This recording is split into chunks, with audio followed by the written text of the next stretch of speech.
Allô tout le monde, Objectif Québec, le podcast. C'est un podcast un petit peu particulier aujourd'hui. Salut Christelle. Salut Jean-Michel.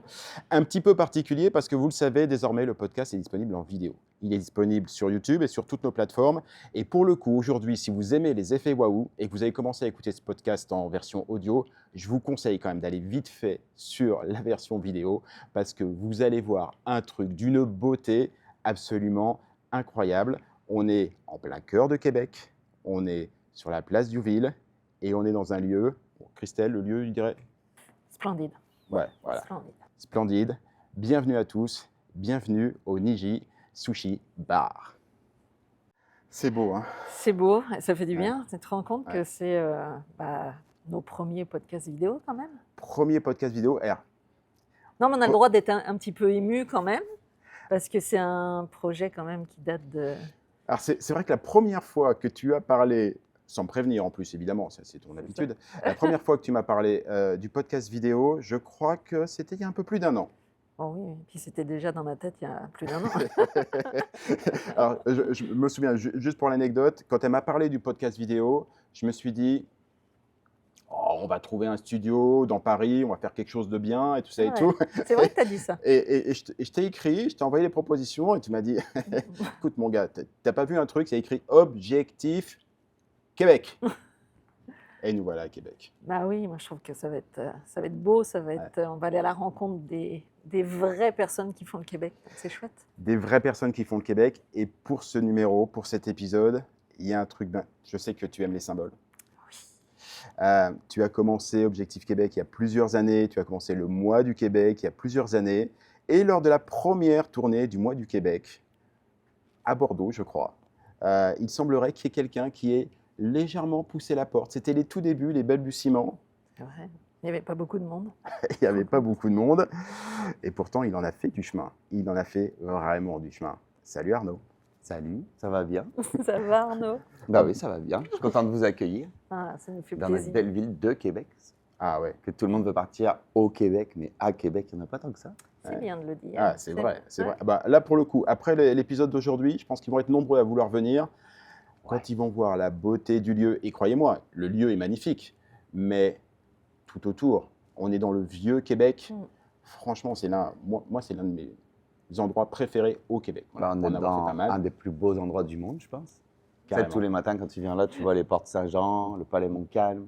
C'est juste magique. Ça vit à l'année longue. Il y a vraiment très peu de périodes où il n'y a pas d'activité ici.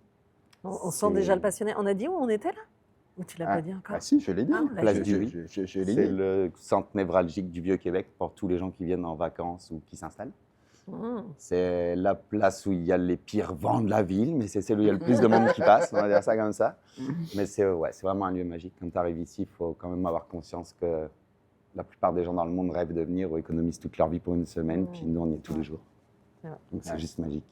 Et toi, justement, quand en 2019, tu as rencontré Christelle pour la première fois, que tu étais à Ouais. Bordeaux et que tu es venu au mois du Québec, est-ce que tu imaginais que 6 ans plus tard, tu pourrais te retrouver comme ça, dans ce lieu absolument dingue, Franchement cet pas. endroit? Franchement pas. Je m'en souviens, c'était vraiment au détour. J'ai vu ça à Objectif Québec, puis moi, ça faisait déjà plusieurs années que je voulais partir vivre en Amérique, tu vois, en général. J'avais pas vraiment. J'étais allé faire un tour aux États, à Los Angeles pendant un petit moment, puis j'étais quand même, ouais, pourquoi pas. Puis administration Trump, non, pas tant que ça. Je connaissais un peu le Canada, mais je n'étais jamais venu. Et là, je suis allé à la conférence. J'étais comme, hey, c'est comme un signe, c'est l'occasion, on y va. On prend 2 heures dans notre vie, j'ai fermé mon resto, puis je suis allé à la conférence pour le coup.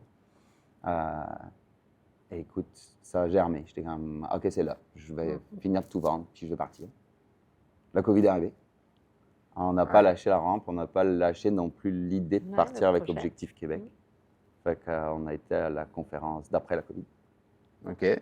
Puis c'est ça, on a continué à suivre le truc. Puis l'accompagnement complet, vraiment le pack complet, là, par le coup. Les partenaires, les coachings, les rendez-vous. Mais c'était des bons élèves, Ouais. ça comme aide. on les aime. Mais oui. Tu sais, Bah, de toute complètement façon, engagés. vu la réussite, Voilà. parce qu'on ne l'a pas dit, mais dans ce lieu absolument magique, on n'est pas là par hasard.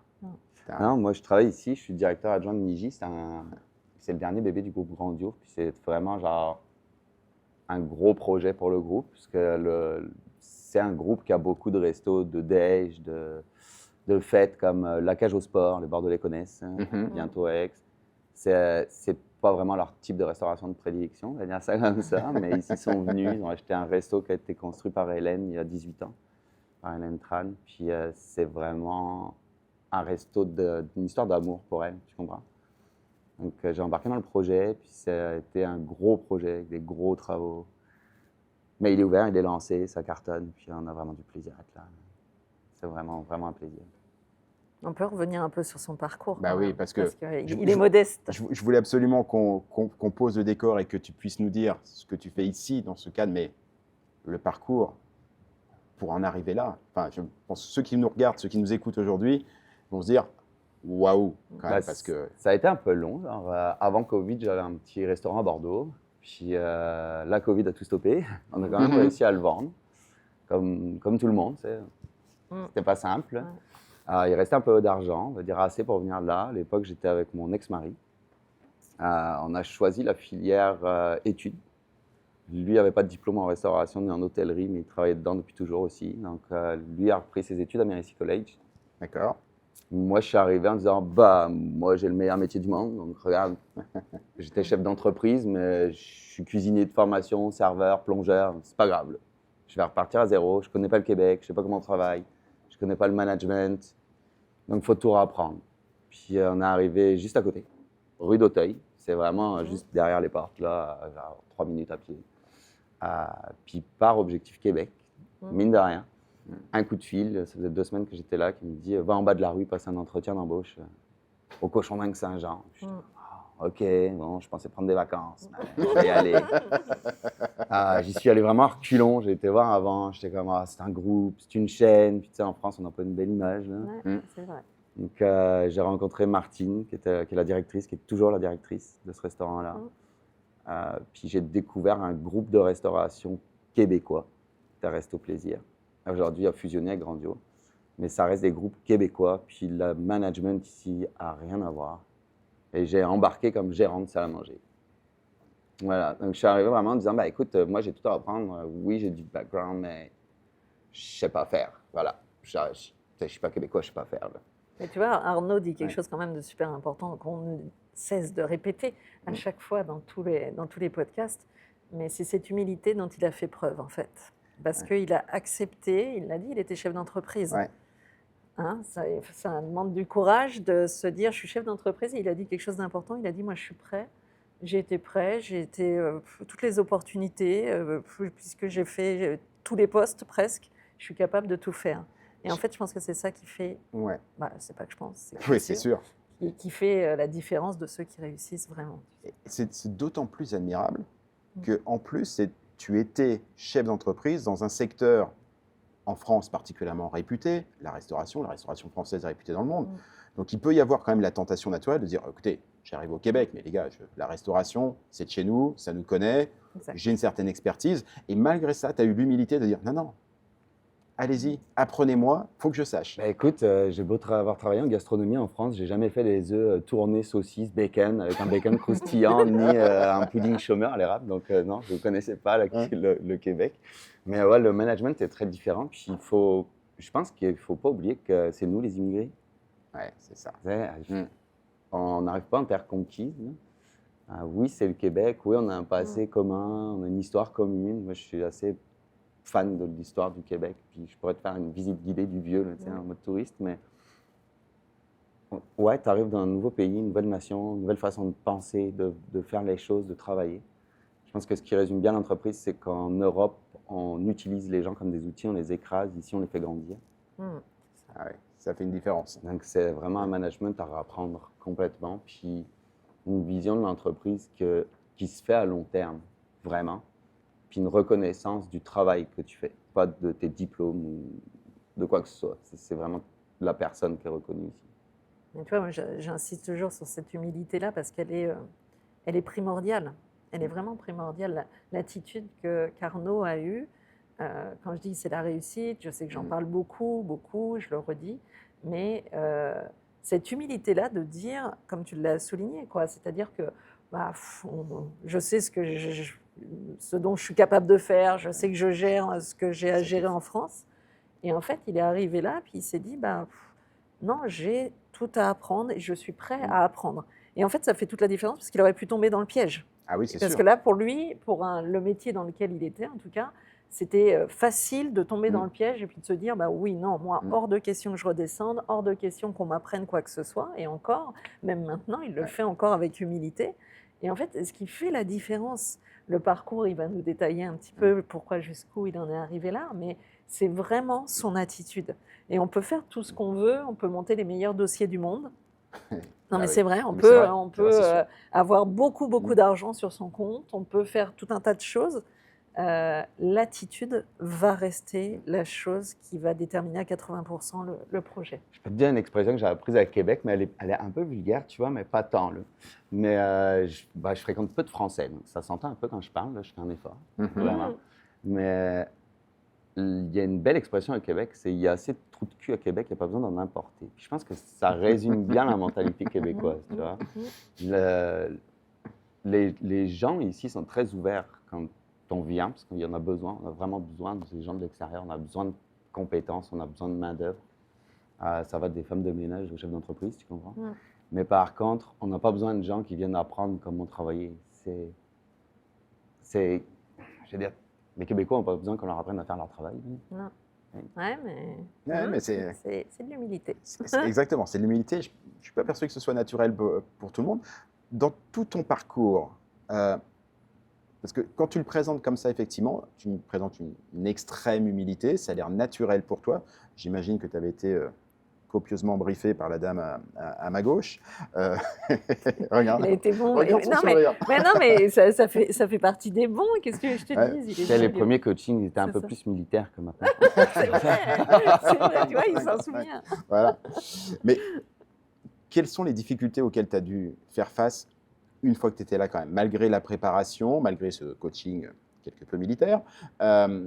Ça a l'air évident quand tu me le racontes comme ça et tout, et quand on voit le résultat aujourd'hui, on se dit, ça a l'air d'aller. C'est vraiment en étape. Je pense que tu en parles encore, tu sais, il y a la période de lune de miel qui est vraiment réelle. Je veux dire, moi, je suis arrivé là en été, début août, c'était magique, Festival Nouvelle-France, etc. Ah bah oui. J'habitais dans le vieux, tout à pied. J'ai acheté une voiture 6 mois après d'arriver ici, tu comprends. Mais ça, c'est la lune de miel, là, ça dure 1 an. Là. C'est ton premier hiver. Moi, mon premier hiver, il a fait moins 47, mais c'était magique pareil. Je me suis retrouvé dehors, enfermé chez nous. Là, j'ai récupéré un colis, la porte a fermé. J'étais en bas, en chaussettes, dans la neige. Puis là, j'appelle, puis ils me disent « Ah ben non, on va envoyer un serrurier. » Mais ça va prendre 2 heures, je peux pas attendre 2 heures dans la neige. En t-shirt, j'ai failli mourir, mais j'étais heureux pareil, tu comprends? C'est vraiment ça. On s'arrête sur cette phrase quand même. Elle est très bizarre, cette phrase. Il faisait moins 47, tu étais en chaussettes, t-shirt, tu as failli mourir, mais tu étais heureux pareil. Mais c'est ça, parce que c'est plus que la lune de miel. T'es là, je veux dire, tu te sacrifies, c'est quand même un gros parcours de partir. Je veux dire, oui, tu es excité quand tu fais tes boîtes puis que tu vas tout partir dans le conteneur. Quand tu pars à l'aéroport puis que tu as ta mère et ton père qui n'a jamais pleuré devant toi quasiment, là, qui s'effondrent en larmes, etc. Ça te fait un petit pincement. Là, quand tu montes dans l'avion et tu dis « OK, là, je ne reviens pas pendant 4 à 5 ans. » Parce que moi, personnellement, je n'ai jamais quitté le Québec depuis que je suis là. Pour réussir mon immigration, ça fait partie des cues de réussite. Aujourd'hui, si tu sors trop du territoire, il y a de grandes chances qu'on te refuse ta résidence. Parce que chaque sortie-entrée est comptabilisée, il ne faut quand même pas l'oublier. C'est ça. Ouais. Mais une fois que tu arrives ici, tout change. Moi, je suis arrivé ici, je te dirais, en France, j'étais dans le speed, dans la colère et tout. Je ne sais pas pourquoi, j'ai mis le pied ici, tout ça, c'est parti. Je me suis senti à ma place, puis serein. Donc oui, j'étais heureux pareil. Ouais. Je suis un amoureux de l'hiver en plus, donc pas de problème. Pour le coup, t'es gâté. Je fais partie des gens en décembre qui sortent boire un café le matin avec leurs shorts, leurs claquettes, puis leurs chaussettes, tu comprends? Je fais partie de ces gens-là.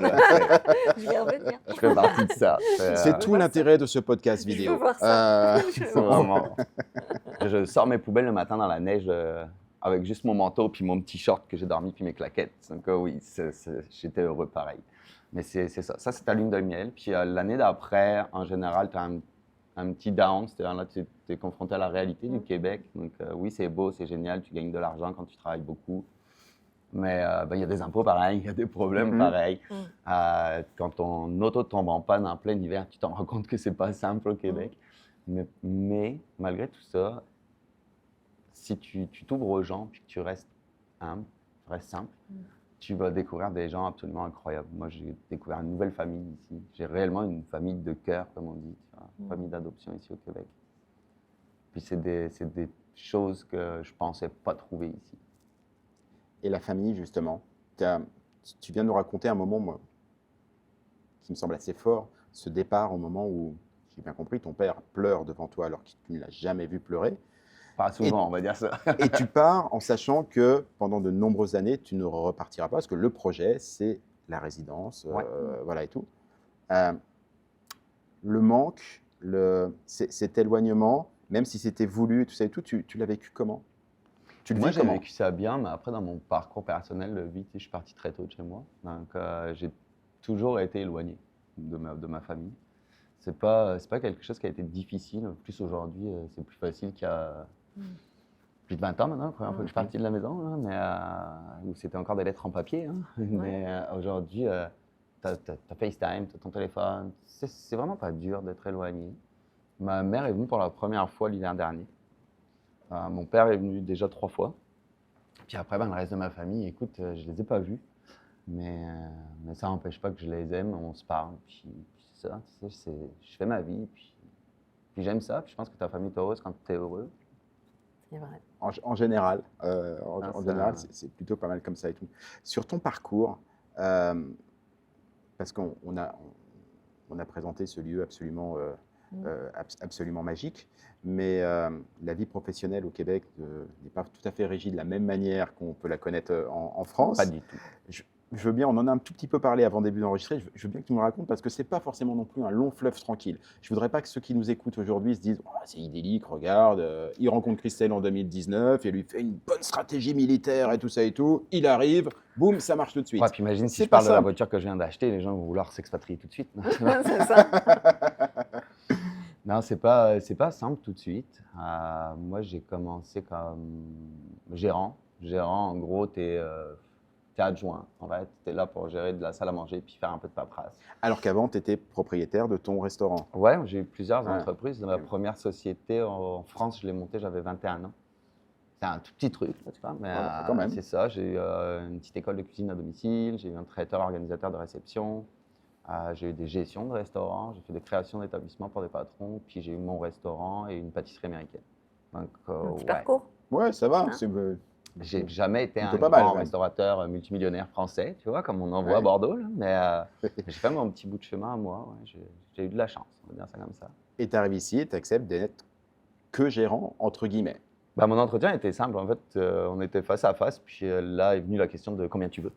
Et j'ai dit, bah écoute, c'est pas dire, moi, mon mari est à l'école, pour vivre, il me faut 3 000 $ par mois net dans ma poche. Donc, si tu me les proposes pas pour être gestionnaire, je vais aller faire la plonge en face à 20 $ de l'heure, puis je vais aller faire serveur en bas au pub, à la poche, puis faire des heures de cuisine s'il faut. Là, tu sais, c'est pas compliqué.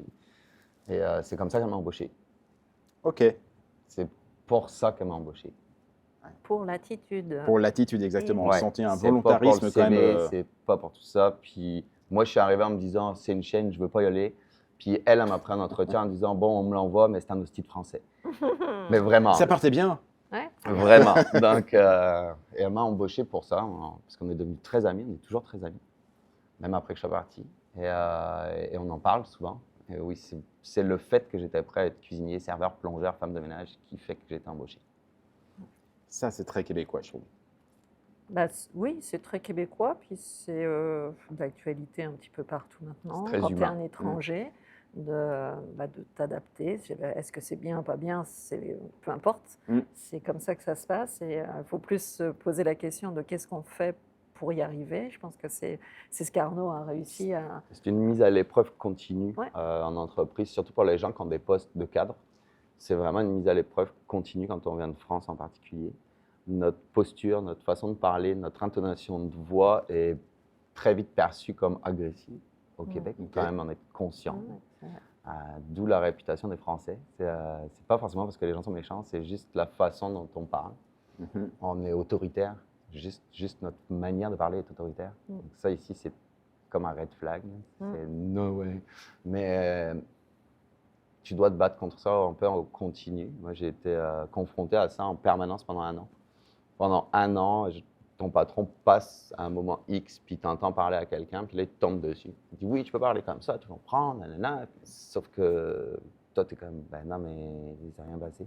Ouais, c'est ça. Il est en train de pas faire sa job, j'ai demandé de le faire, c'est tout. Oui, mais c'est vraiment en continu. Tu dois tout le temps justifier que t'es pas méchant, t'es pas agressif, t'es pas une mauvaise personne, t'es pas... Puis après, les gens apprennent à te Ce connaître. qui est Ah oui. vrai aussi, hein, c'est-à-dire que c'est là où, en tant que Français, on ne se rend pas compte, mais dans notre intonation, dans notre manière de faire, on n'est ni méchant la plupart du temps, ni agressif, mais Ça. c'est d'où la difficulté, c'est d'en prendre conscience de l'effort qu'il va falloir faire avec ça, alors que ça nous perçoit, voilà. Enfin, c'est normal pour nous, en fait. Donc, Puis je l'entends encore au bout de... Je suis revenu dans le groupe Grandio, qui n'est pas exactement Resto Plaisir, mais j'en suis sorti, je suis revenu, là, ici. Et je l'ai encore entendu il y a 3 semaines par un de mes boss, tu sais, qui ne me connaît pas encore, parce qu'il vient de prendre la direction. Puis là, il était comme, oui, je t'ai vu une fois, c'est un peu sec, tu comprends, on est plus dans le management friendly. Et là, j'étais comme, tu ne me connais pas, mais oui, OK, parce que je le sais. Puis je le sais. Je sais que c'est l'impression que ça donne en continu. Moi, je suis quelqu'un de très strict, je suis très humain, je suis vraiment dans l'accompagnement, l'écoute en continu. Je veux connaître la vie, les particularités de chaque employé pour pouvoir m'adapter puis adapter mes réactions à leur étape, de manière générale. Mais oui, c'est quelque chose qui est vraiment continu. Puis il faut que les Français le sachent quand ils vont arriver ici, ça va leur arriver aussi. Ils vont être perçus comme ça à l'entrée de jeu. Et c'est vraiment un défi permanent. Ouais, c'est un défi continu parce que ta première réaction, c'est de te dire, bah là, c'est n'importe quoi, il faut bien que je fasse ma job, puis c'est quoi ça? Moi, je suis arrivé sorti de confinement à Québec. Hein. Donc, la politique de l'embauche à Québec, c'était les employés font rien, mais tu dis rien parce qu'il ne faut pas qu'ils partent. Ouais. C'était vraiment ça. Il fallait se battre contre ça. Aujourd'hui, ça y est, ça a changé. Et après ça, il faut t'adapter. Au départ, tu es sur la défensive, tu sais, intérieurement, mais tu ne le montres pas. Puis après ça, tu te dis que c'est toi qui as un problème, puis que tu n'es pas bon. T'as beau avoir fait de la psycho ou quoi, tu finis par te dire, c'est moi le problème, ok, il faut vraiment que je change toute ma façon d'être. Puis tu réfléchis, puis tu te dis que peut-être pas. Puis tu te remets en question comme ça un petit peu de façon continue. Je pense que c'est la base de tout métier si tu veux progresser puis rester dedans.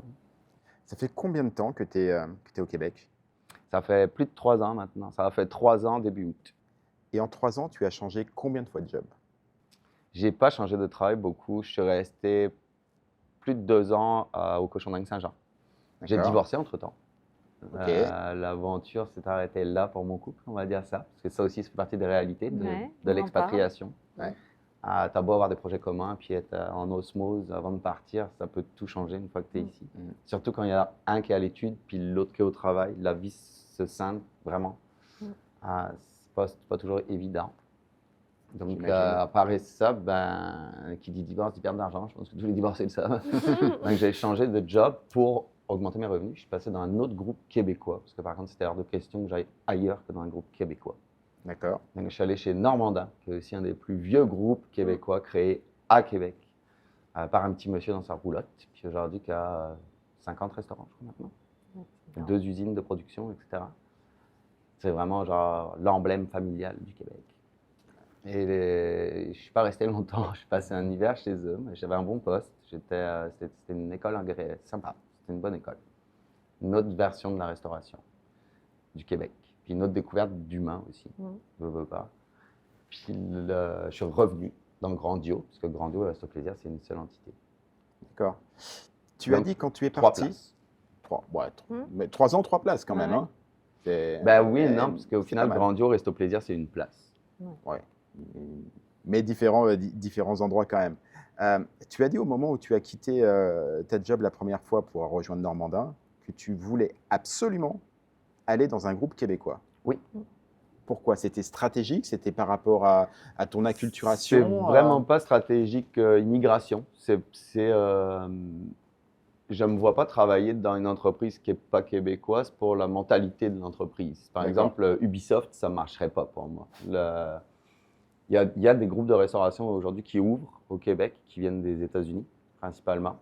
Le management, la gestion de l'humain est très différente. Très, très, très différente. Au Québec, on est dans la performance, mais on est avant tout dans le respect de la personne. Dans les autres pays autour, on est dans la performance. Et dans la performance. Toi qui es allé qui a commencé ta carrière en France. Tu es passé par les États-Unis un petit peu. En touriste. En tourisme, mais bon, j'imagine que l'œil professionnel un petit peu a dû regarder Ouais, un ouais. petit peu lorsque Puis j'ai des amis comment ça se encore passait. là-bas, ouais. Tu vois comment ça se passe aujourd'hui dans des firmes québécoises, dans un groupe québécois, et tu viens de dire que tu ne voulais pas aller dans d'autres groupes parce que tu vois comment. Est-ce que justement tu te sentirais capable de refaire demain ce que tu as fait au cours des 3 dernières années, c'est-à-dire cet effort d'adaptation, cette humilité qui t'a amené là où tu es aujourd'hui? Est-ce que tu pourrais le refaire encore ou est-ce que c'est pense que trop oui. d'énergie? Je pense que c'est une question de personnalité. C'est pas de l'énergie, au contraire, c'est plus motivant même. Tu sais, de resetter ta vie, c'est vraiment motivant, c'est excitant d'avoir tout puis de repartir sans rien. C'est vraiment excitant. Par contre, il y a des pays où j'irai pas, ça c'est sûr. Genre demain, j'ai pas ma RP, je retourne pas en France. C'est clair. Je retourne pas en France. Je referai la même chose dans un autre pays sûrement, mais pas en France. Bon, de toute façon, les RP, tu vas l'avoir. Ouais, j'espère, hein. Non, mais on sent que tu es véritablement à ta place. Tu disais tout à l'heure une expression qui me faisait penser à ce que toi, Christelle, tu me dis très souvent, à savoir, l'un des enjeux, c'est de vous permettre de devenir une meilleure version de vous-même. Ouais, c'est ça. Est-ce que tu as l'impression aujourd'hui d'être une meilleure version de toi-même? Je pense que oui, sur plein d'aspects. Je suis arrivé ici très fêtard, version restaurateur français, on va dire ça comme ça. Bah oui. Je suis toujours, je n'ai pas perdu mon fun, mais j'ai une vie plus calme, j'ai une vie vraiment plus posée. Il y a l'âge aussi. Je te vois te dire, bon, ça c'est un petit peu l'âge aussi. Ouais. Mais je pense que sur le plan personnel et professionnel, oui, vraiment, vraiment, vraiment. J'ai une vie qui est beaucoup plus posée, beaucoup plus saine aussi, je pense. Donc, soit dans mes relations, dans mon beat de vie au quotidien. Bah, puis je pense surtout qu'il est aligné maintenant. Ah bah là, il a l'air plus qu'aligné. Ouais. Non, mais il est aligné, il est sur son X, comme on dit au Québec. Et je pense que ça se voit et ça se sent, ça s'entend. Et je pense que c'est surtout ça, oui, une meilleure version de lui-même, probablement.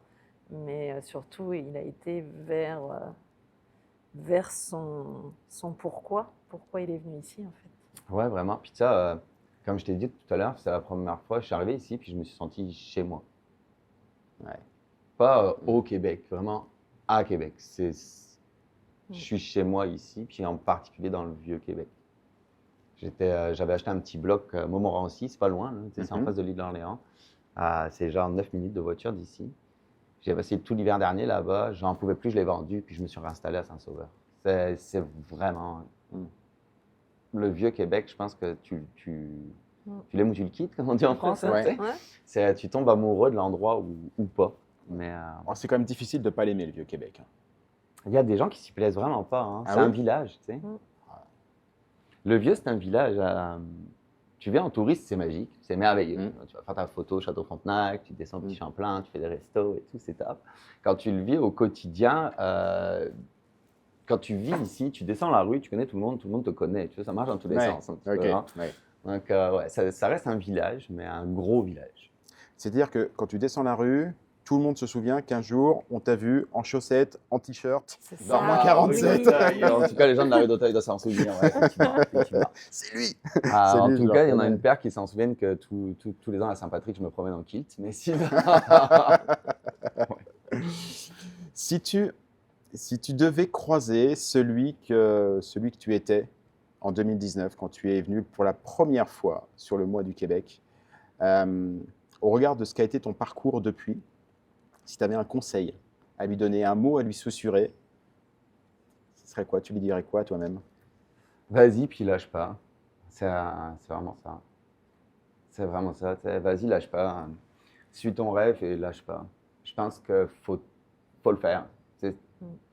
Les gens qui hésitent ou qui ont mis un pied en avant, tu vois, mais qui ont peur. Faut pas avoir peur, faut y aller. Puis, tu sais, qu'est-ce qui peut t'arriver de pire? Ça te plaît pas, tu fais tes bagages, puis tu rentres chez toi. Enfin, je veux dire. Mais l'essentiel est toujours la même chose, je pense, c'est de ne pas avoir de regrets et de faire tout ce que tu dois faire avant. On le prône beaucoup dans l'académie, mais c'est-à-dire que là, je pense qu'Arnaud parle comme ça parce qu'il est en paix avec lui-même. Je veux dire, oui, s'il faut que je rentre, parce qu'il s'est accompli en fait. Quand ça ne marche pas ou quand on entend des Français chialer pour X raisons, c'est souvent que ces personnes-là n'ont pas donné 100% d'elles-mêmes dans le parcours. Et là, tu as des regrets. Et ne veulent pas se faire accompagner. Tu sais, c'est vraiment quelque chose, depuis le début que je suis là, tous ceux que je vois ou j'entends qui viennent ici, que ce soit des permis ouverts, des permis fermés, parce que j'ai travaillé un peu à l'accompagnement avec Resto Plaisir sur les permis fermés qu'on avait, ne veulent pas se faire accompagner. Tu sais, je sais que pour les Français, c'est dur. Là. On a tous le truc de dire « je prends pas de comptable, moi, ma déclaration d'impôt, je la fais tout seul ». Tu es capable de le faire. Tu le fais bien encore. Non, mais c'est vraiment ça. Tu sais, combien j'en ai entendu ici dire « non, mais Arima, c'est facile, hein, tu cliques, tu Là, signes ». c'est Oui, mais il y a un des volets, par exemple, de ta RP, que tu dois signer en bleu pâle, mais ça n'est pas écrit. Donc, si tu n'as pas l'avocat, tu ne le sais pas et tu as perdu 1 000 $. C'est vraiment un bon exemple. Puis, dans l'accompagnement, nous, à l'époque, on a vraiment tout pris. Tu sais, c'est bête, mais le fait d'avoir pris Reloc Québec, ben, c'était un contact en plus, une fois installé. C'était une sérénité complète. Le fait de prendre une société d'avocats, ben, c'était une sérénité totale sur les papiers, les suivis, de payer des gens. C'est leur job. Ils sont là pour te faciliter la vie, puis pour que tu sois serein. Ouais, c'est ça. C'est... Voilà, si j'avais un seul conseil à donner à des gens qui veulent s'expatrier, c'est soyez pas économe. Entourez-vous, payez les services des gens compétents. Vous allez réussir, vous allez être heureux. Essayez pas d'être les plus forts que la terre. Là. Vous n'êtes pas avocat, vous n'êtes pas comptable. Oubliez ça, vous changez de pays. C'est ça. Ils sont acteurs de leur projet. Acteur de leur projet, tellement acteur que dans ton récit, une chose pas qui me titille, qui me percute, enfin que je remarque, c'est dans ta volonté d'obtenir vraiment, d'être aligné justement, d'obtenir ton X, t'hésites pas à bouger, tu t'entêtes pas. Tu chopes un joli bloc à Montmorency, tu fais un hiver, ça te va pas, Ah tu non, reviens. il était dégueu mon bloc. Hein. C'est un ancestral, ça m'a pris 4 mois de travaux. Mais ouais. Non mais c'est ça, tu vois. Et c'est pareil pour la job. On sent qu'à chaque fois, en fait, tu veux vraiment aller chercher l'endroit où tu vas être le plus épanoui bien et tu ne t'entêtes pas. Il est résilient, je pense aussi. Ouais. Hein, donc, Ouais, il faut. Je pense que c'est une règle d'expatriation. ouais. Tu peux pas aller vivre dans un autre pays, découvrir une nouvelle culture si tu l'es pas. Encore une fois, tu n'es pas un conquérant. C'est fini cette époque-là. Là. On n'a plus de casque blanc. Tu n'arrives pas là en étant le roi de la terre. Là. Non, tu es un immigrant, reste à ta place, puis fais ta place. C'est vraiment ça. On sent que tu l'as bien trouvé ta place. T'aspires à Ouais, quoi, j'aime ça. Arnaud, là maintenant? Maintenant que tu es Écoute, là, dans ce bel endroit. avoir ma RP. C'est Ouais, vraiment, bah, ouais, évidemment. forcément. mon dossier est posé Forcément. enfant, donc obtenir ma résidence permanente. Puis je pense que l'étape d'après sera de m'acheter un beau petit bloc appartement à Saint-Sauveur. Un autre. Mais ouais, un petit bloc, c'est vraiment top. Et prendre des vacances. Parce que mine de rien, j'ai pris 2 semaines de congé depuis que je suis au Québec. Donc, 2 semaines en esprit-là. 3 ans. ouais. Ça aussi, c'est peut-être un petit message à faire passer. Ouais, mais c'est pour à ça tous les qu'il a candidats. réussi aussi. Bah oui, mais c'est ça. Hein, Puis c'est une du travail. nécessité, tu sais, comme je te l'ai dit tout à l'heure, dans les parcours, malheureusement, j'ai des connaissances ou des amis à moi aussi. J'ai une connaissance en particulier qui s'est fait refuser sa résidence permanente au bout de 6 ans et demi au Québec. Waouh. Donc, elle a toujours travaillé en plus de ses études. Elle n'était plus au poste études, mais à la RP. Sauf que, comme beaucoup de gens qui travaillent, surtout les étrangers qui travaillent en restauration en France, en plus des études, ça génère beaucoup d'argent. Et elle a fait beaucoup de voyages. C'est très tentant. Tu sais, d'aller au Mexique, ça coûte rien. D'aller en Floride, ça coûte rien. D'aller en Colombie, ça coûte rien. Tous ces voyages qui coûtent 20 000 € en France coûtent 800 $ ici. Donc, elle a beaucoup voyagé, puis elle a raison, c'est une super expérience. Sauf que l'agent d'immigration qui était face à elle lui a dit vous avez passé tellement de temps en dehors du Québec, madame, si je fais le bilan, que vous y êtes mieux qu'ici. Donc, je vous invite à retourner en France. Et ça, c'est une réalité. Voilà. Quand on Donc, dit oui, qu'il rigole pas. Ouais. Pas beaucoup de vacances. J'ai pris des petits week-ends de 4 jours, puis je me suis baladé en Gaspésie, je me suis baladé au Saguenay, puis ça va très bien comme ça. Faut dire qu'il y a de quoi faire. Hein. Le pays Déjà, est au largement Québec, assez beau ouais. et assez grand pour pas le C'est quitter. quand même 8 fois la France en superficie. Je pense que. Puis aller à la découverte des gens du pays avant d'aller dans le sud. Là. Ça. Vraiment. Là. Arnaud, je voulais quand même te remercier parce que ton témoignage, il est exemplaire. Voilà, c'est le mot qui me vient. Exemplaire parce que abnégation, alignement, persévérance. Persévérance, voilà. Je pense que pour tous ceux qui nous écoutent et qui nous regardent, désormais, c'est quelque chose. Merci de nous accueillir dans un lieu, Oniji. voilà, au Niji Sushi Bar, place Duville, face au Palais Montcalm. Enfin, tout est magique. Le lieu extérieur est magique, le lieu intérieur est, tu me disais, 1 an de travaux. Ça se voit, et franchement, si vous avez l'occasion, ne serait-ce que pour venir te voir, voilà, ceux qui nous écoutent, pour venir te On va voir, faire un tour, une bâtisse voilà. historique de Québec, quand même. Franchement, c'est combien de fois je suis passé devant, alors c'était pas encore le Niji Sushi Bar, mais je suis passé devant cet endroit en me disant, wow, il y a, voilà, parce que déjà c'est le vieux Québec, tu sais, tout, enfin c'est, voilà. Donc, venez, franchement, voilà. Puis si vous êtes dans un projet, prenez 2 minutes pour discuter avec toi, parce que je pense que, voilà. Puis vivez-le, rencontrez les gens. Les rencontres ici sont assez incroyables. Les Québécois sont très ouverts, très friendly. Tu sais, souvent, on entend, quand on est en France, on entend « Ah, c'est comme en Amérique, ils sont faux cul ». Non, ils sont juste très polis. Donc, on n'est pas habitué. Ils sont très polis, très friendly quand tu les rencontres la première fois. Mais si tu ne vas pas à leur rencontre après ça, tu t'en feras pas des amis. Donc, allez-y, envoyez un message, ouvrez votre téléphone, invitez les voisins à manger, allez toquer à la porte de vos voisins de palier dans votre bloc. Vous allez finir à faire des super soirées ensemble dans la cour ou sur le toit. Sortez, invitez vos collègues de travail. Vous allez faire peut-être certaines des plus belles rencontres de votre vie. En tout cas, moi, ça m'est arrivé. Un homme heureux. Christelle, Ouais.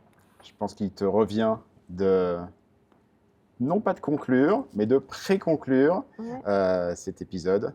Je crois qu'elle a une question pour toi. Ah ouais. Bah, moi, j'ai été très émue de faire ce podcast avec toi, Ouais. pour toute ton histoire, pour tout ce que tu es, pour tout ce que tu as fait. Parce que comme tu l'as dit, je pense qu'il a été exemplaire, puis qu'il l'est, c'est dans sa nature, tu l'as dit, Arnaud. C'est grâce à toi. Hein. Bah, c'est un travail d'équipe, je dis toujours c'est un travail d'équipe. Ouais, mais Moi, tu as donné le tilt ouais, un petit jour de c'est- 2019. Ouais. Mais c'est un travail d'équipe quand même. Je donne le titre, je donne des infos, je donne beaucoup de contenu, je donne des choses. Mais si en face, la personne ne fait rien, il ne se passe rien. Et inversement. Donc, je suis très émue de voir ton parcours, de voir là où tu en es. Alors, je te remets notre petite mascotte, La mascotte. que tu n'as pas connue à l'époque, Chouchou. Ça, c'est pour toi. Merci. Salut, chouchou. Tu Je vais le pas mettre à regarder. côté. J'ai un petit orignal à la maison. Ben voilà, tu Je vas vais le mettre l'avoir. avec. Et puis, on finit nos podcasts avec une question. Pour toi, qu'est-ce qui fait que tu es fier d'être presque québécois maintenant? Le Québec. On me dit souvent, c'est pourquoi tu es venu là? Je réponds toujours pour les gens. C'est vraiment ça. Je suis venu chercher une autre mentalité, une autre façon de vivre. Je ne veux pas que ma RP. Le but, c'est dans 3 ans de demander ma nationalité. J'hésite encore même à garder ma nationalité française. Je ne suis pas sûr de le vouloir. Pas parce que je ne suis pas fier de mes origines, mais juste parce que je suis plus fier des gens ici et de leur façon d'être que des gens de chez moi. Donc aujourd'hui, je ne dis plus au Québec, je dis chez moi. Je ne dis plus chez moi, quand je parle de la France, je dis la France, tu vois, puis ça se fait tout seul. Donc ouais, c'est vraiment ça. C'est beau. On ne fera pas mieux pour conclure. Merci Arnaud. À tantôt. À tantôt. Bye bye.